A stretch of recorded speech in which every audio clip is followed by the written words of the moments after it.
네, 여러분 안녕하세요. 주식의 소리의 애솔입니다. 오늘도 할 얘기가 완전히 산더미니까요. 바로 그냥 시작하도록 할게요. 쿠콘의 공모주 분석을 해볼 텐데 뭐 하는 회사인지부터 살펴보도록 하겠습니다. 쿠콘은요, 디지털 혁신의 기본인 데이터를 수집하고 또 데이터끼리 연결을 해서 표준화된 형태인 데이터 API로 제공하는 회사입니다. 데이터 API를 제공하는 과정에서 도입비와 수수료를 지급받는 구조로 수익을 창출해내고 있어요. 특히 네이버나 카카오, 토스 같은 플랫폼 업체들에게 은행이나 카드사, 그리고 보험사 같은 금융기업이나 공공기관, 제휴기관에서 수집한 데이터들을 제공하는 일종의 통로 역할을 하고 있는데요. 플랫폼 업체들은 이렇게 쿠콘으로부터 제공받은 표준화된 API를 활용해서 은행 계좌와 증권 잔고, 그리고 카드 사용 내역, 대출금 계좌, 부동산 시세 이런 서비스를 시각화해 소비자들에게 보여주게 됩니다. 지금 계속해서 API라는 용어가 나오는데요. 여기서 API가 뭐냐면 은행마다, 증권사마다, 보험사마다 데이터의 양이나 형식이 다 다를 거잖아요. 한해솔이라는 한 사람에 대한 정보도 각 회사마다 제각기 형태로 가지고 있을 거란 말이죠. 그렇기 때문에 이 형식을 표준화해서 하나의 데이터베이스를 만들게 되고요. 플랫폼 회사들이나 금융기관들이 이 데이터베이스를 가져다 쓸 수 있게끔 하는 쿠콘만의 명령 체계가 있는데 그게 바로 API, 애플리케이션 프로그래밍 인터페이스예요. 그러니까 회사들이 필요한 데이터를 표준화된 형태로 가져다 쓸 수 있게끔 하는 명령 체계다라고 생각하시면 됩니다. 네, 그래서 쿠콘의 서비스가 적용된 대표적인 사례 2가지만 보자면 여러분 네이버페이에서 은행 잔액뿐 아니라 증권잔고와 카드 사용 내역 그리고 대출금까지 한 번에 한 화면에서 다 볼 수 있다는 거 알고 계셨어요? 사실 전 몰랐어요. 아무튼 이게 가능하려면 우리 개개인들의 은행 정보, 증권사 정보, 카드사 정보 이런 것들을 한데 모아 연결을 해서 표준화한 쿠콘의 API가 필요하다는 거죠. 그리고 요즘에 카카오페이에서 대출 한도와 금리를 조회하고 대출 신청 접수까지도 할 수가 있잖아요. 실제로 대출을 실행할 수가 있는데 이것도 당연히 나의 신용도라든지 수입 내역이라든지 이런 다양한 개인 정보들이 필요하고 또 분석을 하는 과정을 거쳐야 하는데 이걸 가능하게끔 데이터를 모아서 제공해주는 역할을 쿠콘이 하게 되는 겁니다. 조금 더 피부에 와닿게 이해가 되셨죠? 네, 그렇다면 당연히 쿠콘의 핵심 경쟁력은 데이터에 있겠죠. 설립 이후 15년 동안이나 데이터의 수집과 연결에만 집중을 했다고 하고요. 그래서 높은 기술 장벽을 구축해 놨습니다. 현재 금융, 공공, 의료, 유통, 통신 등등 국내 500여 개 기관의 데이터를 매일 수집하고 있고요. 특히 한국뿐 아니라 해외 40여 개 국가의 2천여 개 금융기관으로부터 데이터를 수집하는 국내의 유일한 기업이에요. 이렇게 수집한 데이터를 긁어오는 스크래핑 기술, 이건 한국과 일본에서 관련 기술 특허를 취득하기도 했다네요.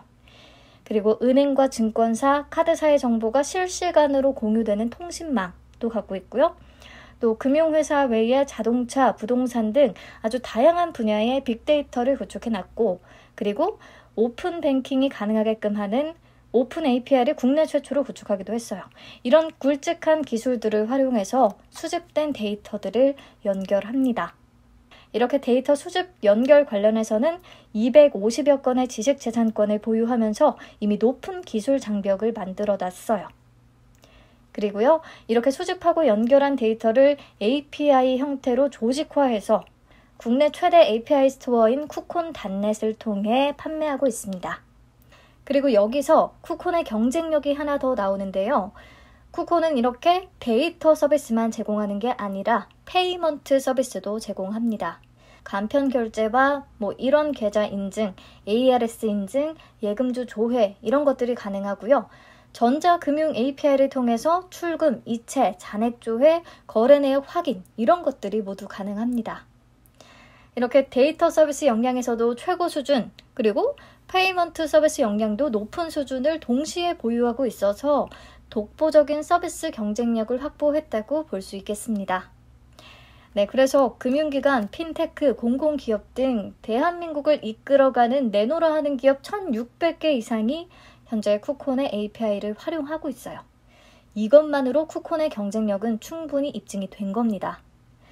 네, 그리고 세 번째 경쟁력은 아주 안정적인 수익 구조를 가지고 있다는 건데요. 쿠콘의 주요 수익원은 API 이용 수수료입니다. 2020년 기준으로 전체 매출 중에 수수료 비중이 96.3%에 달해요. 그러니까 최초로 API 상품을 판매했을 때 도입비를 1회 청구하고요. 그 이후에는 API 이용량에 따라서 수수료가 계속 청구됩니다. 그리고 쿠콘의 데이터 API 종류가 엄청 다양했잖아요. 그러니까 기존 고객도 계속 AIP를 추가 도입하기 때문에 자연스럽게 매출이 증가하는 데다가 신규 고객을 유치하면 또 일회성 매출로 끝나는 게 아니고 수수료 수입이 계속해서 유입이 되기 때문에 매출도 꾸준히 증가할 수 있습니다. 쉽게 말해서 다소 편하게 돈을 벌 수 있는 구조라는 거죠. 그래서 과연 너 돈을 잘 벌고 있는지 확인을 해보면 매출액은 2018년 이후에 연평균 성장률 약 40%를 기록하면서 높은 성장세를 보여주고 있고요. 지난해 연결 기준으로 영업이익 약 112억 3,800만 원 정도, 전년 동기 대비 80.17%나 증가했고 당기순이익은 약 189억 원을 기록했는데 이건 전년 동기 대비해서 106.39%나 늘어난 수치입니다. 그리고 특히 영업이익률이 2020년 기준으로 22.3% 굉장히 높은 편인데요. 아마 수수료 중심의 수익 구조가 이렇게 안정적이고 높은 영업이익률을 달성하게끔 해주지 않았나 싶습니다. 그래서 앞으로도 계속 돈을 과연 잘 벌 수 있겠나를 생각해 보면 데이터 시장과 또 쿠콘이 주요 전방 산업으로 찾고 있는 핀테크 사업은 4차 산업혁명의 중심이자 필수이기 때문에 조금 꾸준히 높은 성장이 기대된다는 부분이 있습니다. 특히 또 신성장 동력으로는 마이데이터 시장 선점을 노리고 있는데요. 이게 굉장히 중요해요. 마이데이터 시장 점점 커질 거거든요. 마이데이터가 뭐냐면 개인이 자신의 정보를 적극적으로 관리, 통제하는 것은 물론이고요. 이런 정보를 신용이나 자산 관리에 능동적으로 활용하는 일련의 과정을 말합니다.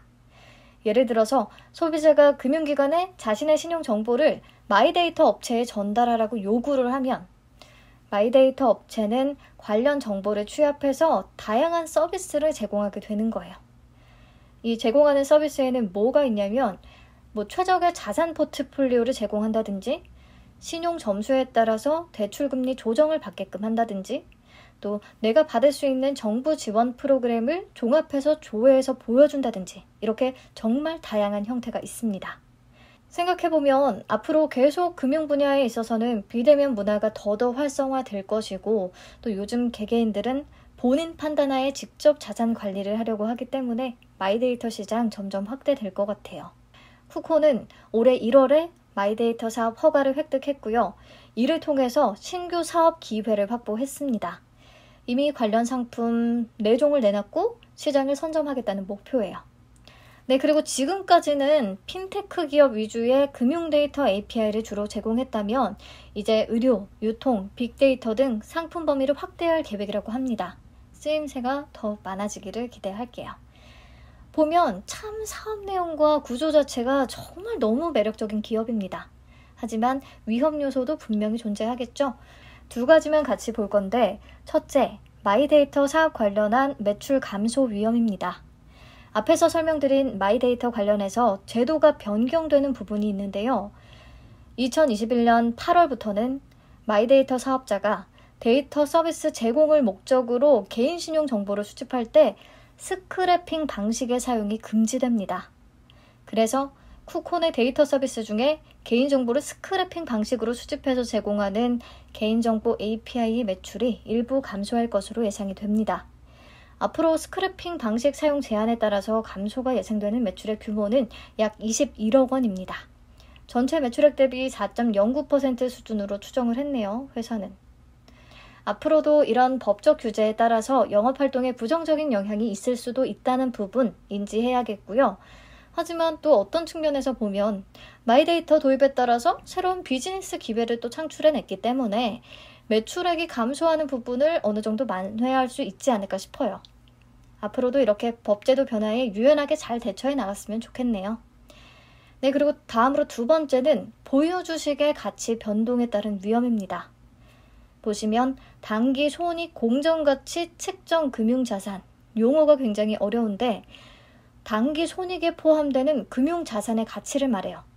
대표적으로 회사가 보유하고 있는 주식들이 포함되겠죠. 쿠코는 핀테크 전문 기업인 웹캐시의 관계사거든요.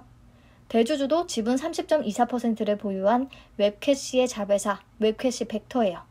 그리고 쿠콘도 웹캐시의 지분 6.61%를 보유하고 있습니다. 이 가치가 단기 손익 공정가치 측정 금융자산에 포함이 됐어요. 그러니까 웹캐시 주가가 오르면 이 가치도 높아지고 그래서 단기 순이익을 높이는 큰 요인이 될 수 있다는 거죠. 그리고 보면요. 웹캐시 외에 비상장사인 비즈플레이, 웹캐시 네트웍스, 제노솔루션, 보맵 이런 비상장 주식도 가지고 있는데 이 친구들은요. 단기 순이익으로 분류가 되지는 않지만 기타 포괄 손익 공정가치 측정 금융자산이라고 해서 이익 잉여금으로 분류가 되거든요. 그러니까 만약에 보유 주식의 주가가 또 떨어지면 단기 순이익이나 재무 비율에도 문제가 생길 수 있다는 거 알고 계셔야 할 것 같아요. 네, 여기까지 회사 내용 좀 꼼꼼히 살펴봤는데 다음으로 이번 공모 자금이 어떻게 활용될 예정인지까지만 살펴보고 공모 분석 바로 들어갈게요. 쿠콘의 이번 공모는 신주 모집 130만 주와 구주 매출 31만 2,319주로 진행이 됩니다. 구주 매출은 기존 주주가 이미 보유하고 있는 주식 지분 중에 일부를 공개적으로 파는 것이라고 했죠. 쿠콘은 웹캐시의 최대 주주인 석창규와 김종현 대표, 또 장영환 쿠콘 전 대표의 일정 지분들이 구주 매출로 나왔습니다. 계속 얘기하지만 구주 매출이 있는 경우에는 공모를 통해 기존 주주들이 배를 불릴 수 있다는 측면에서 좋게 보이지는 않습니다. 특히 공모자금 전부를 쿠콘 발전을 위해 쓰지 못하고 140억 원이나 구주 매출 대금으로 나가니까요. 순수익금은 많이 줄어든다는 거 체크하시면 되겠고요. 그래서 순수익금 570억 원 규모는 시설자금에 350억 원이 사용되고 운영자금에 122억 원 정도, 나머지는 연구개발에 쓸 예정입니다. 특히 현재 쓰고 있는 건물이 다양한 기업들이 입주해 있는 오피스 건물이라서 상대적으로 보안에 조금 취약할 수 있다고 해요. 그래서 보안 수준에 맞는 신사옥을 매입할 예정이라고 하고요. 그리고 글로벌 금융정보 서비스 제공을 위한 글로벌 비즈니스와 마케팅에도 투자를 진행할 계획입니다. 네, 그럼 여러분들이 더욱 궁금해하실 청약 관련 내용들 본격적으로 짚어보도록 할게요. 쿠콘의 총 공모 주식 수는 161만 2,319주입니다. 아까 신주 모집 80.6%와 구주 매출 19.4%로 이루어진다고 했죠? 네, 공모가 희망밴드는 3만 1,000원에서 4만 원이었는데 4만 5천 원으로 공모가가 확정됐어요. 상단을 12.5% 초과했습니다. 그래서 총 공모 금액은 725억 원 정도가 되네요. 아주 작은 규모는 아닙니다. 하지만 가격이 높아서 그렇지 공모 주식수가 많은 건 아니에요. 그래서 일반 청약자 물량도 많지는 않습니다. 40만 3,080주. 청약일은 19일부터 20일 이틀간이고요. 환불은 4월 22일에 진행이 됩니다. 상장은 28일이고요. 균등 배정 방식은 50% 고정 방식이고요. SK바이오사이언스와 똑같습니다. 청약 가능 증권사는 하나금융투자와 삼성증권이에요. 이제 삼성증권이라고 하면 벌써부터 균등 배정 물량은 못 받겠구나 싶은 것 같아요. 네, 간단한 개요는 이렇고요. 수요 예측 결과부터 꼼꼼히 살펴보면 경쟁률은 아주 높게 나왔어요. 애당초에 4월에 다크호스로 불렸던 만큼 기관의 참여도도 높았겠죠. 1594.61대 1을 기록했는데 자이언트 스텝 다음으로 높은 결과입니다. 수요 예측 신청 가격 분포를 보면 미제시를 포함해서 사실상 100%가 모두 밴드 상단인 4만 원 이상의 가격을 제시했고요. 특히 4만 5천 원 이상을 적어낸 비율이 92.78%였어요. 그러니까 공모가를 4만 5천 원으로 확정을 하게 된 거죠. 기관들이 자꾸 공모가를 올려놓네요. 너무 아쉬워요. 네, 그리고 의무 보유 확약 비율을 보시면 30.9%인데 제가 20% 이상만 돼도 괜찮은 수준이라고 했잖아요. 30%를 넘긴 건 진짜 많은 거예요. SK바이오사이언스를 제외하고 최근 IPO 기업들과 비교해서 보시면 오로스 테크놀로지 다음으로 높은 수준이죠. 좋습니다. 하지만 상장 직후에 유통 가능한 주식수가 너무 많아요. 비율로 치면 42.91%고요. 금액으로 계산하면 1,534억 원 정도가 됩니다. 정말 오랜만에 1,000억 원을 넘는 수준이에요. 그래도 앞에서 의무 보유 확약 비율이 조금 높았잖아요. 그러니까 기관 투자자들의 의무 보유 확약 비중이 배정 후에 확정이 된다면 조금 많이 이 비율을 낮출 수는 있을 것이라는 생각이 들어요. 그런데 이런 부분들은 배제하고요. 다른 기업들도 모두 다 투자 설명서를 기준으로 해서 비교를 한번 해볼게요. 그러면 비율로 봐도 정말 높은 편에 속하고요. 금액으로 봐도 손에 꼽게 높네요. 이렇게 상장 직후에 유통 가능 금액이 크면 당일의 주가 흐름이 좀 불안정하고 부진할 확률이 높다는 거 자주 말씀드려서 아시죠? 쉽게 생각을 해서 1,534억 원에 달하는 물량이 다 그냥 매도 물량으로 쏟아져 나온다고 치면 이걸 다 받아 먹으면서 주가를 올릴 만큼 매수세도 강해야 한다는 소리니까 쉽지 않은 거죠. 좋은 회사라 주가 흐름도 좋을 것이다 라고 확신하기는 어렵네요. 네, 그럼 문제의 공모가는 어떻게 산정했을까요? 우선 유사 기업을 8개 기업이나 선정했어요. 처음에는 셔틀뱅크 웹캐시만 있었는데 투자 설명서가 기재 정정된 걸 보니까 이렇게 결제 서비스를 영위하는 대부분의 업체들을 다 비교 기업에 넣었더라고요. 그래서 평균 펄을 24.18배로 구했고요. 2020년 기준으로 쿠콘의 당기순이익이 188억 1,800만 원. 이걸 적용 주식수인 830만 3,374주로 나눠서 주당 순이익을 계산했어요. 2,266원이 나왔네요. 여기에 퍼 24.18배를 곱해서 주당 평가가액을 54,800원으로 산출했습니다. 그리고 54,800원에 27.01%에서 43.43%의 할인율을 적용해서 공모가 희망밴드를 31,000원에서 40,000원으로 구했는데 확정 공모가가 이 밴드를 넘어서 45,000원으로 정해졌잖아요. 그래서 45,000원 기준으로는 할인율을 계산하면 17.88%입니다. 할인율이 대폭 낮아졌어요. 이래저래 아쉽네요. 그리고 저는 계속 공모가가 너무 높지 않나 라는 생각이 들어서 2021년 예상 단기 순이익을 기준으로 공모가 45,000원 수준에서의 펄을 구해봤어요. 2021년 예상 순이익을 조금 보수적으로 잡은 NH투자증권의 리포트를 참고했고요. 그래서 21년 예상 단기 순이익은 114억 원입니다. 공모가 45,000원 기준으로 계산한 예상 시가총액은 3,575억 원이고요. 그래서 시총 나누기 단기 순이익을 하니까 퍼가 31.35배가 나왔어요. 아까 비교 기업의 평균 퍼가 24.18배였으니까 45,000원은 이미 가격이 조금 높은 수준인 거죠. 이 부분을 감안하셔야겠고요. 그럼에도 불구하고 데이터 경제 시대의 핵심 기능인 데이터 수집, 연결 부분에 대해서 높은 기술 장벽을 구축했다는 거, 그리고 마이데이터 관련해서 선두 기업이라는 부분, 이 부분의 높은 성장 잠재력을 인정할 것인지는 각자 판단을 해주시면 되겠습니다. 결론적으로 사업 내용이나 수익 구조, 앞으로의 전망은 참 좋고 또 수요 예측 경쟁률과 의무 보유 확약 비율이 굉장히 높다는 건 좋다.